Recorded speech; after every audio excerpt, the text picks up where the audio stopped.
Hey everyone, I would like to say happy Monday. Welcome to Ask Me Monday. This is number 23. And hi, how are you? I'm good, doing pretty good. Not a ton going on that I can share with you right now. A bunch of fun projects that I'll be really excited to share in the future. But a lot of it is kind of hush hush now. So look for new stuff coming up. But as I mentioned last week, I am in the process of booking my upcoming podcast with some really exciting people. If you have not already subscribed on YouTube, wrong teaser, on iTunes for Craftish, please do so. You can just look up Craftish. I think I have it written as CRAFT-ISH, or even easier, just go to vickiehowell.com/craftish, no hyphen, and you can either go to iTunes, or if you are an Android user, there's an option for you there too. So please subscribe. I'm going to be launching that within the probably the next 6 weeks. So it's coming up. I've booked some really exciting people. I'll make an announcement via the podcast who the sort of full launch list is, meaning I'm going to launch with a burst of them and then slowly roll them out. But a couple exciting ones. We'll be talking to Clara Parks. I know a lot of you are fans of Knitter's Review and also her latest book, Knitlandia. And I'm really excited to talk to the co-founder of Spoonflower for you sewists out there. And then I've got a musician booked. I'm looking at a filmmaker. One of my knitting idols I'm looking at an amazing jeweler, an artist, like a textile artist, also a painter. So I'm looking into a lot of really cool people. And really we're just going to talk about creativity, about how they got to where they are, and how they're able during these busy times to infuse their lives with creativity. So I'm super excited about that. So please subscribe. That helps visibility, which will then help me get sponsors, which then helps me make it. So I really appreciate it. Today what I thought, so I did not post yesterday a call for questions because I wanted to demo something that a few people had asked about maybe a couple months ago. It's been a while. So I thought I would just do that. And then if there are questions after about this or anything else, I'm happy to answer them. All right. So a few people have asked about adding knit or crochet edgings to fabric. So why would you do this? Well, you could start with a fabric base, or even not necessarily fabric, something like a shoe base. Anything that you can, that would be a foundation. Like you might start with a bag, which is something that I'm going to work on for the Clover blog for at the end of this week. Or I had a guest on Nitty Gritty years ago. I believe her name was Tina. She started with a pump, like a heel, and then she drilled holes all the way around it and picked up the stitches and knit completely over it to create this amazing boot. So you could go crazy like that. Or you could do something that's a little bit more applicable to daily life, and that is add an edging. So I've done that. Oh, you know what? I did that to my curtain downstairs. I may take you on a walk through my dirty house in a second to see what this looks like on curtains. I totally forgot until just now. But you could also do it for things like I've done it on my daughter's little skirts, just to add, well, a little flare, but also adds length. Sometimes I'm like, ooh, that skirt's a little bit too short, or you've gotten really tall. So I can just like pick up stitches and crochet or knit, you know, a good couple inches. But another thing that you can do is something that I did for for Joanne a few years ago for the craft store, was talking about hostess gifts. Or really just decoration for your own kitchen. And that's getting, you know, a tea towel or a regular towel, not really terry cloth. It doesn't look as great, but you could. I don't want to oppress you. Do what you want. And then adding an edging to it. So here's one that I did, like I said, for Joanne a few years back. I like super poppy colors, so I picked up this one. And then I just added this crocheted edging. And I'll try and track down this pattern. I did this, and then I did a matching washcloth. But this is cottonish yarn. You could use any yarn. Obviously, since this was a towel, I wanted it to be something that was washable. So you could do this for knitting or for crochet. So what I want to show you, though, what I want to show you is how we create the holes for you to knit or crochet in. And I do that with an embroidery technique called called blanket stitch. And that is what I'm going to show you now. So if you would give me just a second. Oh yes, Melissa just mentioned pillowcases. That's the other thing. They're super adorable. You get that really vintage look of having that nice little touch of a pillowcase. Another great, like a housewarming gift. Super cute. A way to personalize things. And then so you can start, I'm all about the making things accessible for busy people. And sometimes making a gift for somebody from scratch is just completely unrealistic for your life schedule, right? But you can personalize things, and there's many ways to do it, but one way is by creating this edging on a pillowcase, on an existing tunic top, or on a skirt like I mentioned before, or the towels like I'm going to show you now. It's just a little bit of something that sets it apart so that it looks different than maybe when you picked it up from the aisles of like Target or wherever you're shopping. Okay, so I am going to turn the camera around. And this is never a pretty transition because I'm just using my phone, a stack of books, and a little bin from the dollar section as my camera mount. So here goes nothing. All right, we're turning around. Okay, sorry you got a big glare from the lights. Okay, so I've got it set up over here. And the first thing that I wanted to show is that I'm bringing this towel. I swear I tried ironing it. I suck at ironing though, so it's still totally wrinkled.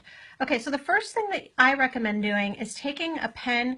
You can either use a disappearing ink pen or just frankly a regular pen is usually fine because you're covering it up with the yarn anyway, but whatever makes you happy. And you want to make markings across equidistant from each other all the way across your piece. Now, if you're knitting, you're going to want to do them a lot closer than with crochet just because the stitch generally, not always, it will be narrower, and so your fabric will gather like this if they're too far apart.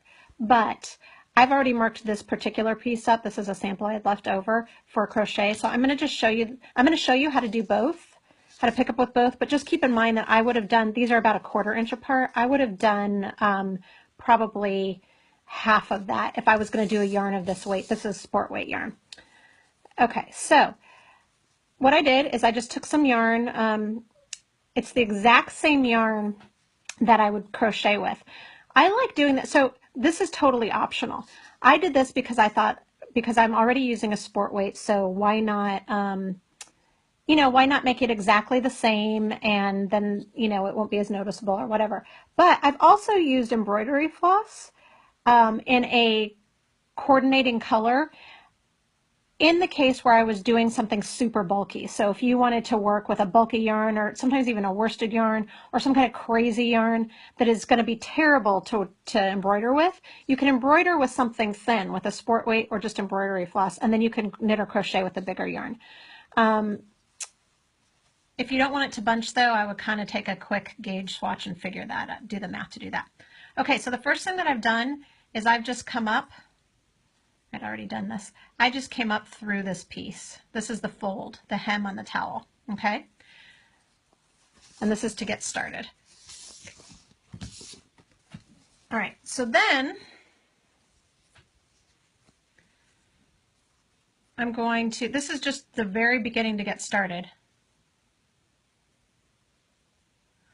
See that first hole? I'm going to come in through the first hole, but not go through it. I'm going to go up within that hem. It really helps if there's a hem for this kind of thing, because not only does it give it the security so it doesn't pull and stretch, but this very beginning it hides it a little better. Not crucial, but great. Okay. I wrap the yarn around here. Hopefully I'm doing this right. I'm doing it from a very funky angle, so hopefully this all doesn't go down in a flaming ball of disaster. Okay. Oh!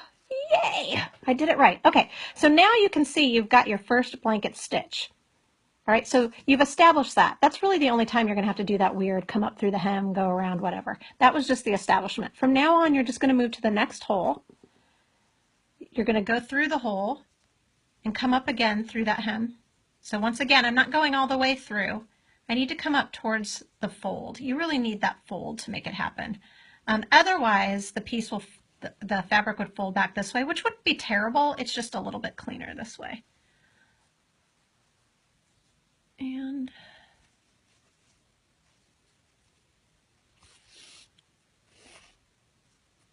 okay, so I have this loop right here. I want to make sure the needle comes up through that loop. And that's the blanket stitch. Okay, so I'm going to go to the next one. Come up. And I should also mention that this is a large-eyed tapestry needle, but it's pointy, it's super sharp. This isn't a regular yarn needle because you want it to be able to poke through the fabric. Now, if you didn't have one of these, you could, and I've done this before too, you could also get a really fine point hole puncher.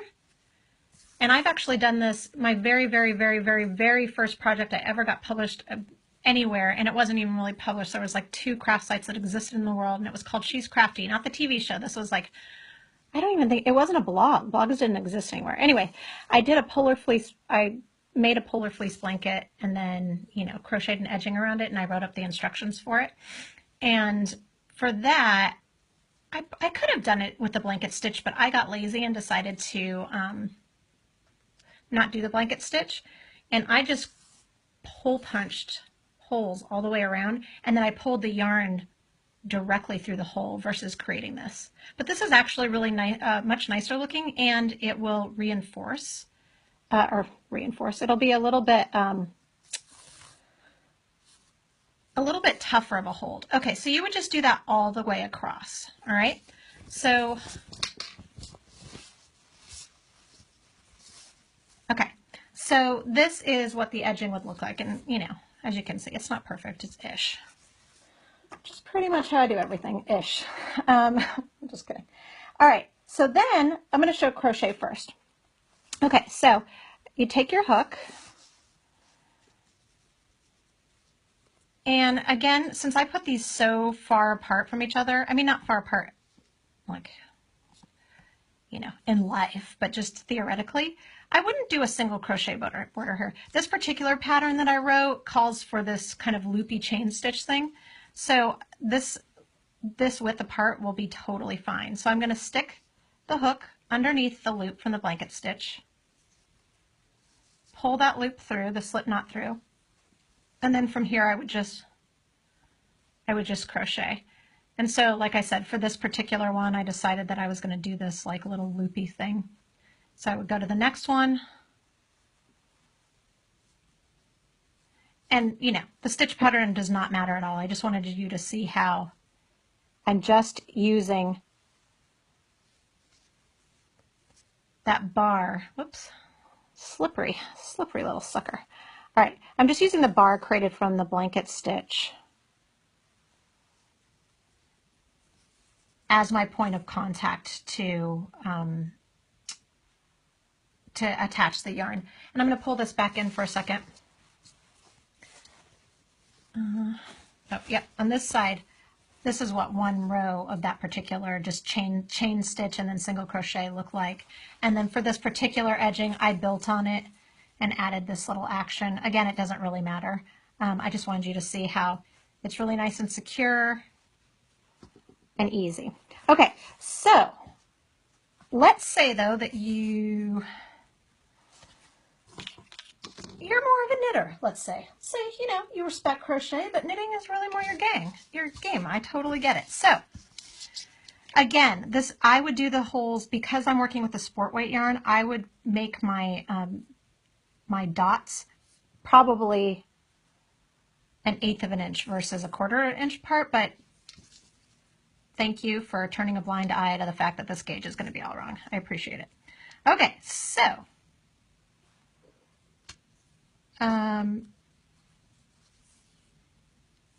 okay, so I am, man, somebody just said they were deleting me. What did I do to offend? Okay, so I'm going to pull the loop through. It's as if, for the knitters amongst us, it's as if you were picking up stitches along a button band or whatever. You're just going to use those loops as if it were an edge of a sweater.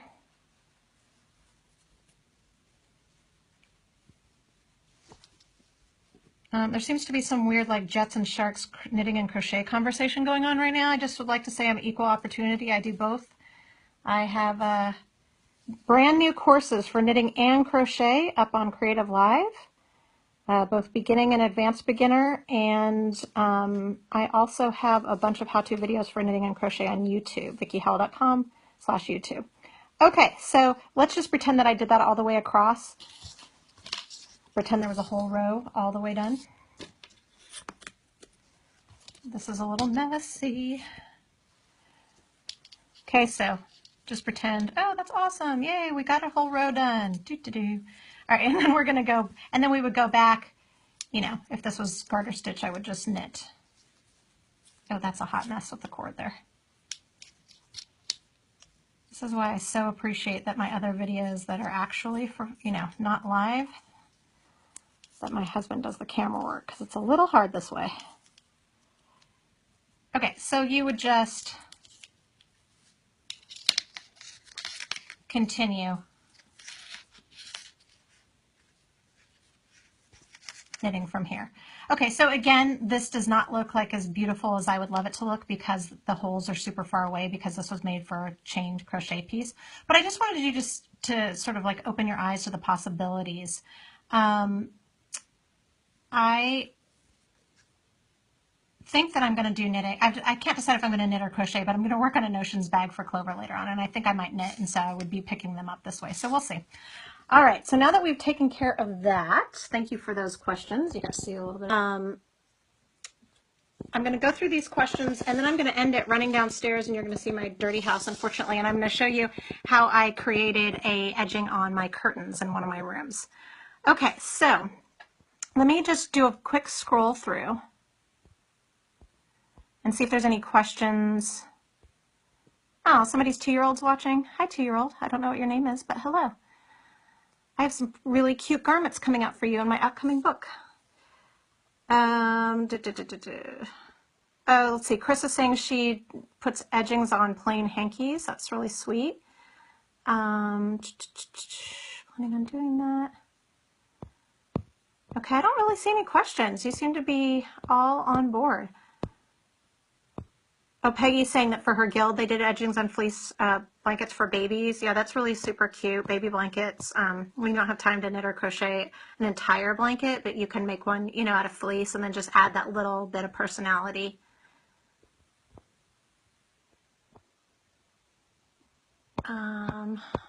Most of my stuff is not actually knitting. It's pretty half and half. And okay, I don't see any questions, so sorry that you had to just do that. All right, so this is what's going to happen. I have 3 kids and it's a hot mess in here, but I'm going to show you. I wanted to show you before I sign off the edging in my front room. Ugh, you can tell I went to the gym. I look like a mess.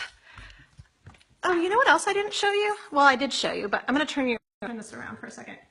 Some of you got to see the wall hanging that I worked on before, but I never really showed you hanging up. It's hard to tell the scale. So we have, I think, like a 60-inch TV. I might be making that up. So it's 8 feet. And there's a little bit of macrame and a little bit of crochet. And just a reminder, this was from Plump & Co. They sent me the yarn and the needles, and then I just kind of riffed on it. The yarn that's hanging, you see my finger right there? That I think I just got at Joann. This is all New Zealand wool, huge wool. And then you can see little pieces. I don't know if you can see the little bits of color, not that main that looks like a mustache, but the little bits of neon. My friend Nick White gave me little bits of unspun fiber that he'd been given by a farmer, and I just added that little piece of personality. And then I painted a huge dowel to hang it on. And yeah, there you go. So it's 8 feet. All right. Okay, so now I'm going to take you to what I was really going to show you. I didn't know this was going to be like knit and crochet cribs, but all of a sudden it is. All right, so let me turn it around. Okay, so these are the curtains in my front room. And you can see here, so these curtains, I wanted these coral curtains because it was super 1950s looking and I liked them, but they were about, I don't know, maybe 4 inches, 5 inches too short. And so I wanted to add something to them. And these were just from Target, and I just wanted to make them look a little bit, I don't know, I wanted to add my own flair. So this is just a traditional pattern. I did not design the pattern. It's just a pineapple pattern. I think I got it from a Stitch Dictionary or something, and then I added an edging. I love picot edgings. I add picot edgings to a lot of things. And this is also cottonish yarn, so it drapes really well. But what it did was not only add length, but it kind of gave just a little bit of kind of vintage flair to it. And that's really, well, that is a wall hanging that I did a long time ago. You remember that one? And that's really it. So thank you so much for hanging out with me again as I babble. It was great seeing you. And if you have any questions, please just post them. I will post the pattern for the dish towel edging just in case you're interested in. But play around with this. Try this on garments that you have laying around. Both adult or children's skirts can be made kind of funky and cool, or really sweet and delicate depending on what size and colors you work with, size yarn and colors you work with. Just have fun with it. You can add stuff to pillows, to towels, to pillowcases, to lampshades. Really, the possibilities are endless. So as always, please remember to share this video if you think anybody would be interested in it. Subscribe to my YouTube channel, which is just Vickie Howell, or I'm sorry, youtube.com / Vickie Howell. If you're interested in taking any knitting and crochet classes, please go to creativelive.com / Vickie Howell, or you can always find all of this stuff on my website. I have a bunch of online courses there. And as I mentioned before, my podcast, Craftish, coming up in less than 6 weeks. Please subscribe, please subscribe, please subscribe. And that's all. You can find it all on my website. Thanks again, everyone, and I will see you next week. Bye.